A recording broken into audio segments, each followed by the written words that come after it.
Olá, amigos da TV Senado. Cidadania hoje vai falar de produção, novas tecnologias e cooperativismo no campo. Aqui no estúdio, nosso convidado Ronaldo Triaca, coordenador da Feira Agro Brasília 2018, e José Guilherme Brenner, vice-presidente da Cooperativa Agropecuária do Distrito Federal. Sejam bem-vindos aqui ao nosso programa.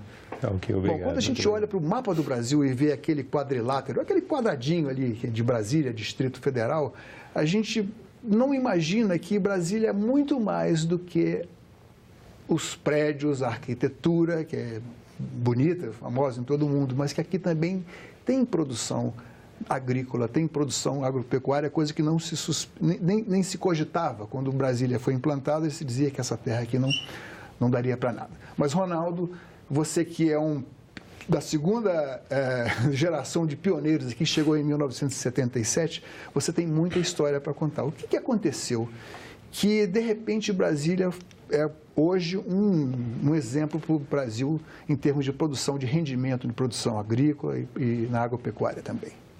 Bom, exatamente. Na década de 70, realmente, o Distrito Federal, todos os insumos, todos os alimentos vinham praticamente de outros estados de fora.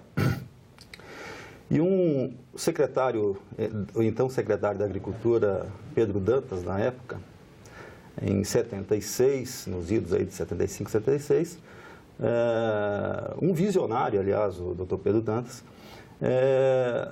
achou que o Distrito Federal poderia produzir, né? E viu um projeto similar e foi visitar em Minas, em São Gotardo, que se chamava PADAP e que era um projeto com parceria com o governo japonês.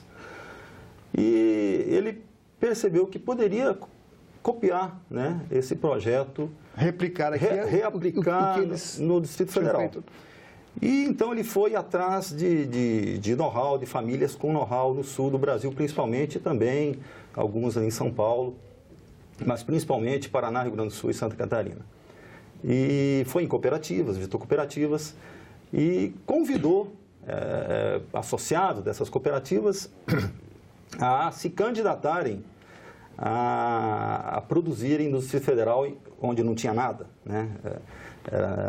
Quase não tínhamos referência na época de produção, né?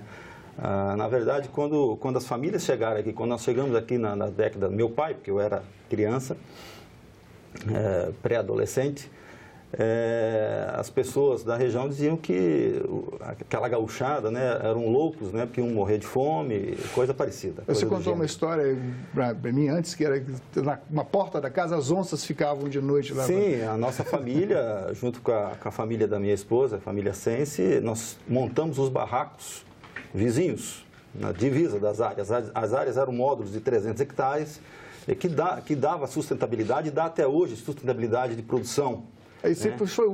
Isso foram os primórdios do PADEF, os primórdios do projeto de assentamento dirigido do PAD do DF. Isso. Né? Agora, o cooperativismo, você falou em cooperativa, né? De outras, de Minas, que foi copiada aqui, a tecnologia foi copiada aqui, foi replicada. E o cooperativismo desempenhou um papel fundamental nesse desenvolvimento. Eu acho que desde o princípio, as pessoas que vieram para cá já tinham envolvimento em cooperativas, né? Até falou que o senhor Pedro Dantas visitou as cooperativas e as pessoas que vieram já tinham uma tradição de cooperativa. E aí fundaram a cooperativa aqui, que é a Copadef, que ela atende aquela região. A Copadef agora está fazendo 40 anos, né? Quer dizer, então ela foi fundada em 78. Então você vê que ela teve aqui desde o início, ela teve ao lado desse produtor que veio para cá. Então ela forneceu uma estrutura de armazenagem, uma estrutura de beneficiamento que atendeu esse pessoal, desde o princípio, desde que chegaram aqui. Bom, das dezenas de famílias, hoje já se pode falar dos grupos, digamos assim, eram grupos familiares, agora são, digamos assim, grupos de empreendedores. Qual é o tamanho do lote ali, do lote padrão, o tamanho máximo para empreendimento lá? A média, como eu disse, são em torno de 300 hectares, o PADEF. Mas tem outros núcleos rurais, né, que tiveram o mesmo modelo. Por exemplo, o núcleo rural Tabatinga, né, que já são propriedades um pouco menores, entre 50 e 100 hectares. Né? Mas a média mesmo ali da região do Padef é em torno de 300 hectares. Lógico, as famílias vieram a segunda, a terceira, já algumas famílias na quarta geração. E essas famílias, algumas famílias foram adquirindo outras áreas, tal, e até porque a família tinha que se manter no campo, né? Mas a média mesmo em torno de 300 hectares. Bom, daqui a pouco eu vou pedir para a produção preparar, que daqui a pouco nós vamos exibir aqui um rápido vídeo para mostrar o que é, em que isso deu, onde chegamos hoje, depois de 40 anos de cooperativa e 40 e poucos anos do núcleo de assentamento, vocês hoje têm uma exposição anual, que é a Agro Brasília, agora já vai para a 11ª edição, né? Exato. Esse ano agora. Exato. Que reúne, no ano passado, reuniu, por exemplo, eu vou pedir que, se já estiver no ponto, que projetem aqui, por favor.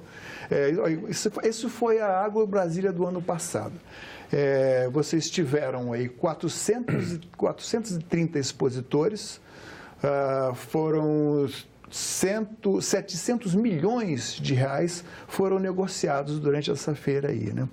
Enfim, muita inovação foi exibida, houve troca de experiências, houve, evidentemente, aquisição de novos equipamentos e tal.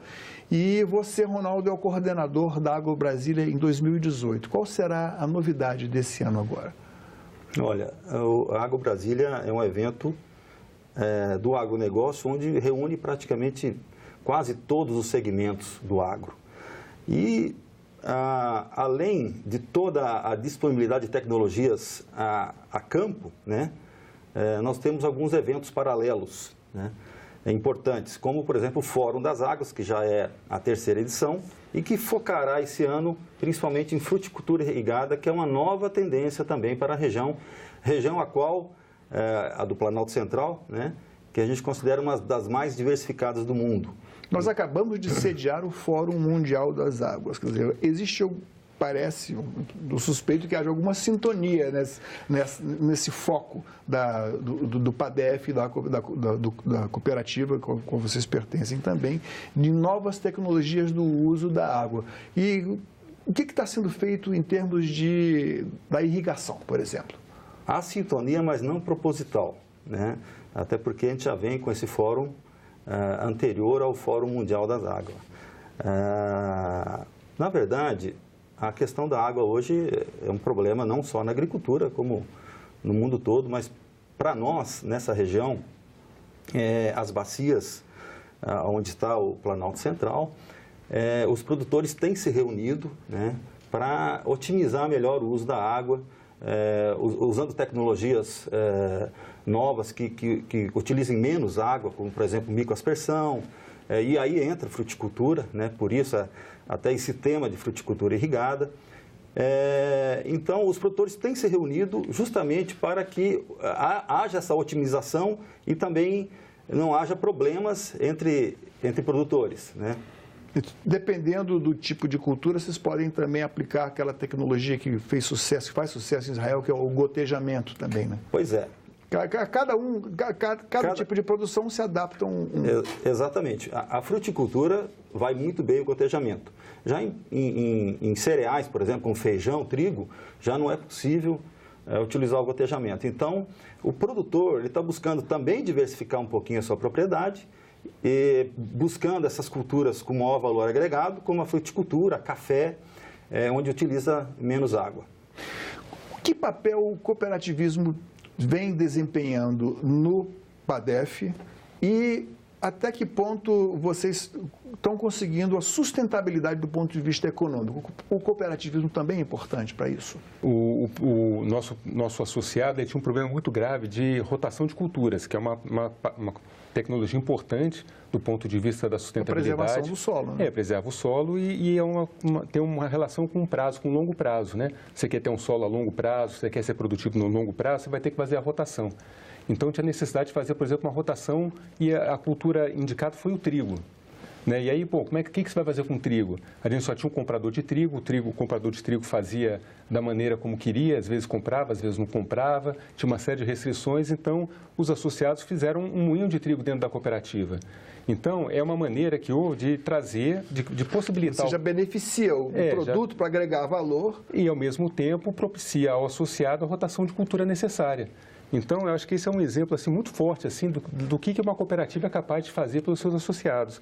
E, ao mesmo tempo, você tem um produto de alta qualidade, que é disponível no mercado para o consumidor, quer dizer, o consumidor também ganha isso aí, e você tem assim, uma cultura nova, uma cultura diferente, né, que é bem interessante. E não sei se o pessoal sabe, por exemplo, que o trigo irrigado aqui é o trigo que tem a maior qualidade do Brasil. Por causa das condições de clima, ele é colhido numa época que não chove, ele não tem problema de fungos e tudo, então ele é um produto de alta qualidade. E numa parceria com a Embrapa, né, que ao longo do tempo desenvolveu as cultivares que são interessantes, que são cultivares que têm boas produtividades, e uma coisa muito importante no trigo que é a qualidade da farinha que ela faz, que ela produz. Que às vezes você pode ter um trigo que produz muito, mas a farinha é ruim. Então a Embrapa conseguiu fazer um trigo que conciliasse as duas coisas. Ele tem produtividade e qualidade, e é o que nós plantamos aqui. Então a gente tem esse produto de muita qualidade e faz uma farinha com muita qualidade para o produtor, e ao mesmo tempo o produtor tem a possibilidade de fazer a rotação de cultura. Nós estivemos lá no PADEF há pouco tempo, conversamos lá com um produtor rural, que para que a gente não passe uma ideia de que tudo são flores, que está tudo indo bem, que vocês não têm que enfrentar problemas também, sobretudo os cooperativados. E ele me contou a seguinte história, que tem 3 problemas fundamentais. Um é o seguro do bancário, né, para garantir a safra. O segundo é a titulação, talvez até o primeiro seja a titulação das terras. Exato. E o terceiro é a questão do armazenamento, que as traders, as companhias que compram os produtos, não têm. Vocês estão, por exemplo, a Copadef agora, os armazéns estão cheios. Então. Né? E não tem. E quando o caminhão vai buscar lá, o tempo que fica parado lá, quem está pagando é o produtor, que não tem onde estocar. Né? Por etapas aí, Ronaldo, qual desses problemas é o mais sério e qual a solução que vocês pleiteiam? Olha, eu acho que o problema mais sério hoje ainda é para o produtor da região ali, é a questão de financiamento, pelo fato de não termos o título, né, definitivo. Né? Então, não há segurança jurídica. Não há segurança jurídica. Né? O que está pegando aí nesse caso? É uma longa história que só dura 40 anos. Né? Em 20 minutos você não vai resolver. É uma reforma agrária que, na verdade, é um modelo, é um verdadeiro modelo de reforma agrária, que foi o PADEF, que iniciou há 40 anos atrás, mas que até hoje não obtivemos o título definitivo. Né? Depois de 40 anos, eu acho que os produtores já mais do que provaram que eles querem realmente ficar na terra produzindo, e estão produzindo, e não tem esse título definitivo. E lógico, logo depois, eu acho que o armazenamento é um problema sério também, até o Zé Guilherme pode tecer algum comentário sobre isso. A gente tem observado o seguinte, que as grandes empresas, elas não têm mais investido em armazenagem, né, as traders assim, então elas usam a armazenagem ou da cooperativa ou dos produtores, porque você tem um problema logístico evidente, você vai colher uma safra no período de um mês, e aquela safra vai ter que ser escoada ao longo do ano inteiro. Então, você tem um gargalo em determinados períodos, né? Principalmente, evidentemente, na colheita, né? E aí, como não existe esse investimento, elas vão deixando nos barracões, não retiram a produção que elas compraram, e aquilo vai ocupando espaço, o produtor às vezes está colhendo e não tem lugar para pôr o produto que ele colheu na cooperativa dele, porque a produção foi vendida por uma empresa que não retirou. Então, isso é um problema que não é só a nossa cooperativa, todas as cooperativas da região passam por esse problema, produtores também passam por esse problema. E, quer dizer, é uma coisa que vai ter que ser solucionada de alguma maneira, né? Uma possibilidade, quer dizer, o Ronaldo falou da questão da titulação, que é uma coisa importante, até porque a titulação para nós é um instrumento para a gente alavancar um crédito para poder fazer mais armazéns. Né? Porque quando um produtor, por exemplo, vai querer financiar um armazém, ele não consegue porque ele não tem um título da terra. Então, o banco, por exemplo, não vai financiar uma construção numa área que não é sua. Sim. É muito complicado isso, né? Bom. Ele financia um trator, porque é um bem móvel, financia, às vezes, a lavoura. Agora, um bem que está fixo, ele não consegue financiar. Então, isso realmente é um entrave para nós. Vocês fizeram um comentário a respeito da Embrapa, que evidentemente é um carro-chefe do país em termos de tecnologia. O Brasil não chegou à produção de grande produtor de alimentos no mundo à toa.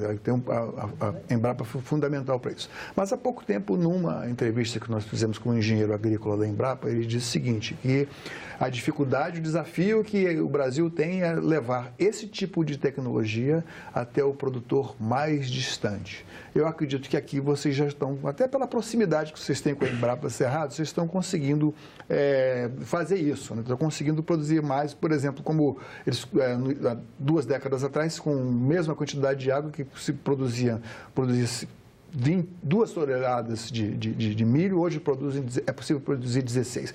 Mas essa tecnologia precisa chegar também lá na ponta, né? O que pode ser usado aqui, como exemplo de Brasília, para outros núcleos agrícolas e de agronegócio do país? Bom, eu vejo que assim, a Embrapa pesquisa, tem que ter um veículo, né, para chegar essa informação, até, principalmente aos agricultores familiares, aos pequenos produtores. E a Emater tem um trabalho importantíssimo nisso. Então, alguns estados não têm uma Emater atuante ou nem têm Emater. Então, nós somos privilegiados, né? Temos uma Emater atuante dentro do Distrito Federal e o quadrilátero é pequeno, relativamente pequeno, por exemplo, se comparado a Minas Gerais, que também tem uma Emater atuante, né? Então, toda essa tecnologia que a Embrapa proporciona à agricultura brasileira, logicamente que tem que ter o veículo que leve essa informação até os produtores. Os médios e grandes hoje têm uma facilidade enorme para ter acesso a essas tecnologias. Então, a dificuldade um pouco é mais ao pequeno. Mas feiras como a Agro Brasília, por exemplo, é uma ótima oportunidade para se ver todas as tecnologias existentes hoje. Bom, vamos voltar ainda ao assunto da feira, para você anunciar o que pode ser, vai ser o tema desse ano, né? E que o visitante poderá encontrar. Foram 99 mil visitantes no ano passado, vocês estão esperando mais gente esse ano. É de graça, né? Entre outras coisas. Bom, enfim, mas com relação... A gente está numa TV pública e a gente tem que falar de políticas públicas, tanto de métodos quanto da legislação. Como é que é a situação do cadastro ambiental rural? É verdade que são poucas propriedades, é pequeno, é mais fácil de fazer, é perto daqui. Qual a situação do cadastro ambiental rural e que tipo de mudança na legislação vocês sugeririam com relação às cooperativas? Olha, eu acredito que com relação ao OCAR, eu acho que foi um sucesso. Os produtores aderiram voluntariamente, teve uma grande adesão, né? E a informação foi dada.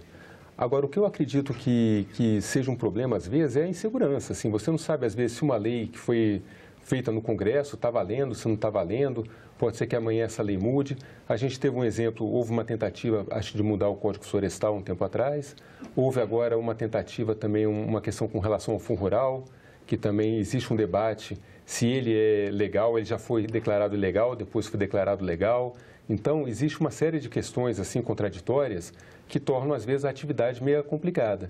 Com relação à cooperativa e ao DF, nós temos, às vezes, um problema tributário, porque a gente tem, às vezes, umas diferenças assim, de interpretação, né, da legislação, ou do que é o cooperativismo, do que é o ato cooperado, que geram, às vezes, alguns problemas. E, além disso, o DF, que nem o Ronaldo falou, é um quadradinho, que nem você falou também. E está cercado de Goiás, que é um gigante, né? E é um gigante que tem práticas tributárias muito agressivas, né? Para atrair indústria, para atrair industrialização. E isso, às vezes, falta aqui no DF. Ou seja, vocês aqui têm que pagar mais impostos do que os produtores rurais os produtores e os industriais, né? De Goiás, né? Então, às vezes, gera um certo desequilíbrio nessa competição assim por investimento. Então, a gente tem visto ultimamente muitas empresas saíram do DF e foram para o Goiás, principalmente no nosso segmento. E isso é uma coisa que, de alguma maneira, preocupa a gente, né? Você vê, por exemplo, o Ronaldo estava falando há pouco da diversidade. Você tem a agroindústria que beneficiam hortaliças, né? Você vê que todas elas se instalam em Goiás, né? Você quase não vê uma empresa aqui no DF, quer dizer, seria uma possibilidade, mas por essa questão tributária, às vezes existe a dificuldade disso aí. Ronaldo, o agronegócio ele é um carro-chefe, digamos assim, do comércio exterior brasileiro, né? Em 2017, voltei até o ano passado, em 2017, o agronegócio teve uma produtividade muito maior, sobretudo com relação ao trigo. O milho, 43%, cresceu em relação a 2017 em relação a 2016, e a soja, 19,3%. No entanto, o rendimento do agronegócio foi menor, segundo os dados da ESAL, a Escola Superior de Agricultura Luiz de Queiroz, porque os preços caíram 4,3%. Como é que se traduz isso? Qual o seu ponto de vista? Houve produção demais? ou negociamos mal com os traders? A produção dessa safra deverá bater novo recorde, né? Acreditamos, né? Todas as regiões do país estão colhendo bem. Logicamente que o produtor tem perdas, por exemplo, custos maiores, por exemplo, em logística, né?